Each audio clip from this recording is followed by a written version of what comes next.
Saya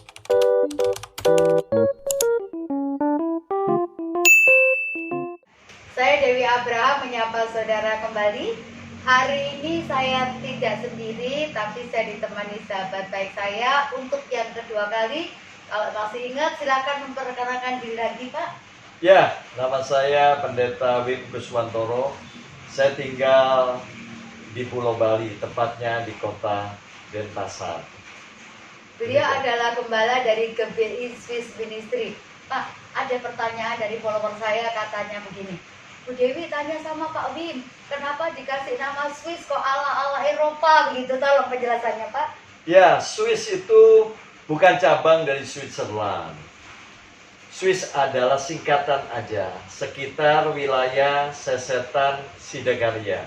Karena kebetulan kita ada di wilayah sesetan Sidagarya. Jadi supaya gampang untuk diingat, maka kita beri nama GBI Swiss. Demikian, Bu Dewi. Oh, begitu ya.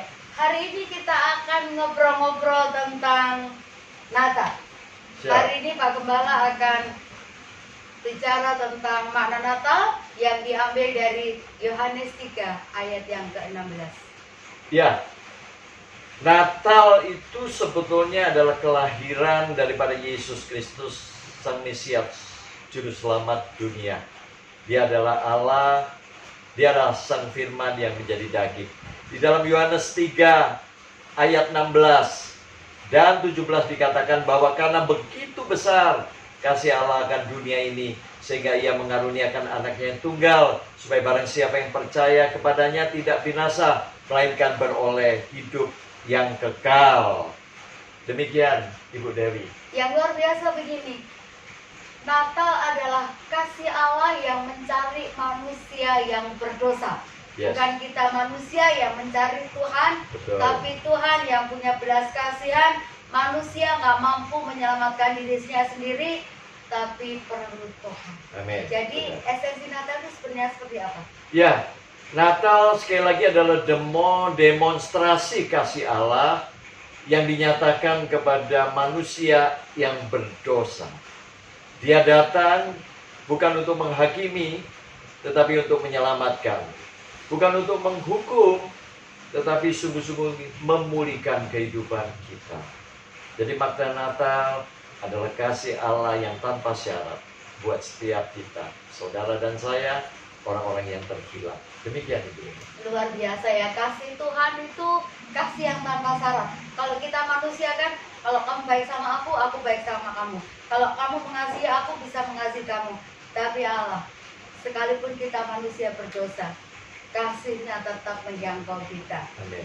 Pak Wim, kan dengar ya beberapa tahun terakhir ini ada semacam pro dan kontra.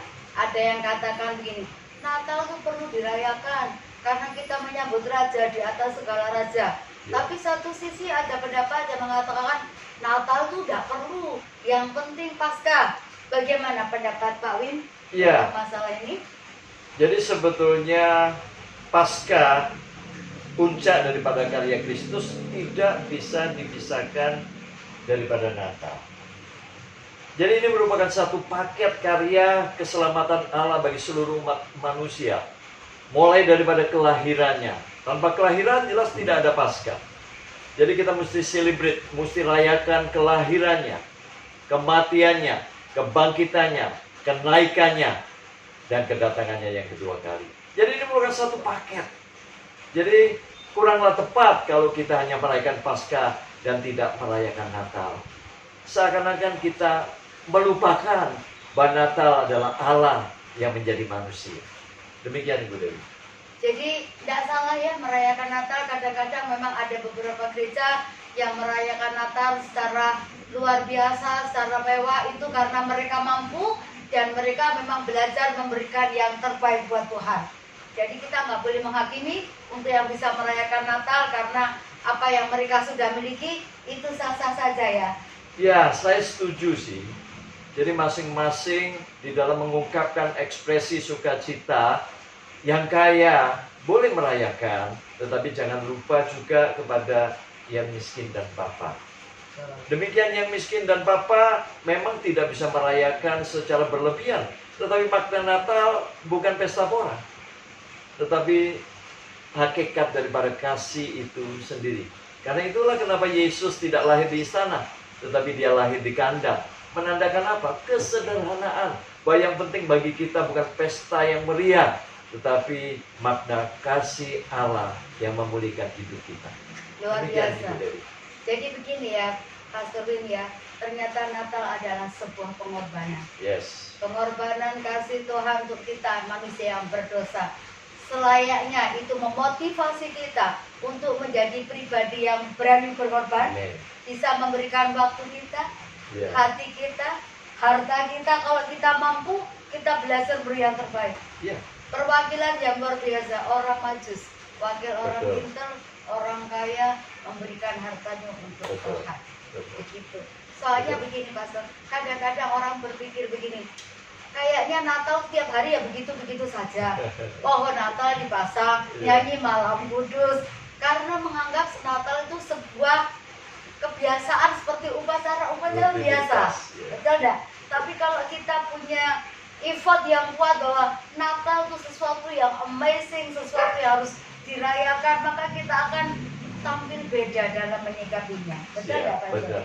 Karena begini, kalau kita bicara tentang kasih, Natal adalah kasih, dan kasih itu ada 4 fungsi, Ibu. Betul. Yang pertama, kasih itu memberi. Tidak ada kasih yang tidak memberi. Dan pemberian yang terbaik adalah Natal, Yesus Kristus. Itu Amin. sendiri bagi kita. Yang kedua, kasih itu berkorban. Karena itu Yesus rela menebus dosa kita. Amin. Dia memberikan yang terbaik supaya kita bisa diselamatkan. Yang ketiga, kasih itu bicara tentang pengampunan. Amin. Ingat apa yang dikatakan di dalam 1 Korintus pasal 13 tentang kasih. Bahwa kasih itu tidak bisa menyimpan kesalahan. Amin. Dan itu ditunjukkan oleh Kristus ketika dia mati. Ya Bapa, ampunilah mereka karena mereka tidak tahu apa yang mereka perbuat. Dan yang keempat, kasih itu memulihkan. Memulihkan dia. Sehingga kita bisa mengasihi semua orang juga tanpa syarat. Jadi sekali lagi Natal itu sangat indah kalau kita memahami maknanya. Terlebih kalau kita membuka hati kita bagi Tuhan untuk membenahi apa yang di dalamnya. Demikian Ibu Dewi. Luar biasa. Pak Gembala sebagai hamba Tuhan, sebagai gembala sidang, apa sikap kita, pesan-pesan Natal yang ingin Bapak sampaikan supaya orang memahami bahwa Natal adalah sesuatu yang berarti. Ya, kalau kita mengenang tentang Natal, bagaimana Tuhan datang untuk menyelamatkan kita, maka apa yang harus kita lakukan? Seluruh kehidupan kita mesti abdikan kepada Tuhan Yesus. Amin. Maka kita bisa mengambil satu komitmen bahwa hidup adalah untuk melayani Tuhan dan mati adalah keuntungan. Yes. Kita memberikan hidup kita untuk melayani Tuhan, menjadi saksi bagi Tuhan sampai dia datang kembali kedua kali. Karena dia datang untuk yang kedua kali nanti bukan lagi sebagai bayi yang tidak berdaya, tetapi dia datang sebagai raja di atas segala raja dan hakim di atas segala hakim. Demikian itu. Luar biasa. Allah Immanuel yang hadir untuk Amin. kita. Allah Immanuel, Allah yang menyertai kami berdua. Amin. Allah menyertai semua yang menonton podcast Yes. pada saat ini, apapun yang terjadi.